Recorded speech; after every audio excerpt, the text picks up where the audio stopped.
বাচ্চারা যখন কিছু করতে চায় তখন তাদের ইচ্ছেগুলোকে আমরা সমর্থন করি বা সাপোর্ট করি। তো বাচ্চাদের ইচ্ছে হয়েছিল যে আজকে তারা কেক কাটবে, আজকে তারা অ্যাডভান্স কেক কাটবে এবং তারা একটু আনন্দ ফুর্তি করবে, কারণ সবগুলা ভাই বোন আবার কবে ঈদ আসবে বা কবে বিভিন্ন পার্বণ আসবে তারপরে দেখা হবে। তো এই ইচ্ছে পোষণ করে তাদের ইচ্ছেটাকে আসলে সমর্থন দেওয়া হয়েছে। তারাও বুঝে গেছে যে বড়দেরকে কিভাবে সারপ্রাইজ দিতে হয়। বাচ্চাদের আপনি যেভাবে শিখাবেন, যেভাবে গড়ে তুলবেন সেভাবেই কিন্তু বাচ্চাগুলো তৈরি হয়ে যাবে। তো আনানও ঠিক তাই। আনান যেভাবে ছোটবেলা থেকে দেখছে, তাকে যেভাবে তৈরি করা হয়েছে সেভাবেই কিন্তু তৈরি হওয়ার চেষ্টা হয়েছে। সে বিভিন্ন অকেশনে সবাইকে সারপ্রাইজ দিতে চায় এবং সবাইকে নিয়ে ভালো থাকতে চায়। তো এবারও তার ব্যতিক্রম হলো না। আফিফ তো খুবই খুশি হয়েছে। আফিফের অনেক মনে কষ্ট, কখনোই তার বার্থডে পালন করা হয় না, কখনোই তাকে কেউ উইশ করে না।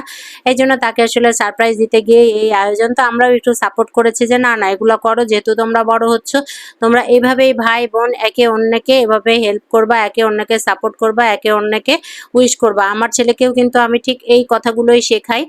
যখন যার বিভিন্ন পার্বণ আসে তাকে উইশ করতে বলি। আগে সে এই জিনিসগুলো করতো না, মানে সে ভাবতো বার্থডে মানে শুধু তার বার্থডে কেক, মানে শুধু সে খাবে। কিন্তু এখন যখন একটু বড় হচ্ছে সে কিন্তু বুঝছে যে না, সবাইকে উইশ করতে হয় এবং সবাইকে নিয়ে ভালো থাকতে হয়। শেয়ারিংটা সে বুঝে গেছে।